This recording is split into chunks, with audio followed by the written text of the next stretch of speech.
جیاواز لە تیپی پێشکەوتوان یانەی نەورۆز ستافێکی نوێی بۆ خولی لاوانی عێراق دەستنیشان کرد تا لە خولی عێراقدا کۆمەڵێک یاریزانی لاوی باش دەستنیشانکەن و لەگەڵ یانەکەدا ئەنجامی باش بەدەستبێنن. ئەمە ستافی نوێی یانەی نەورۆزە کە لە خولی لاواندا سەرپەرشتی تیمەکەکەن.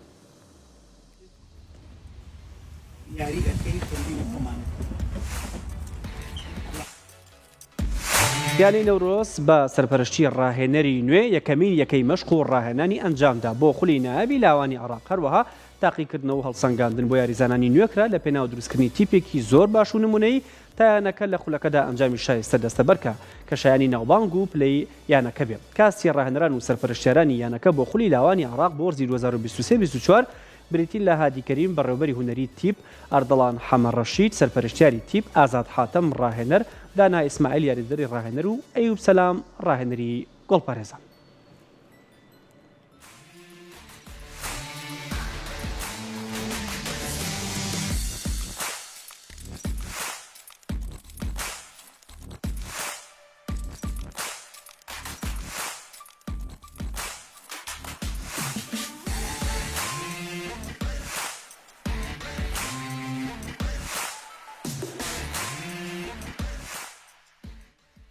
ئەمڕۆ یانی وەرشی نەورۆز یەکەم مەشقکردنی لە یاریگای نەورۆز لە زانکۆی سلێمانی دەست پێ کرد کەوا خولەکانمان لە 22 ئەبێت.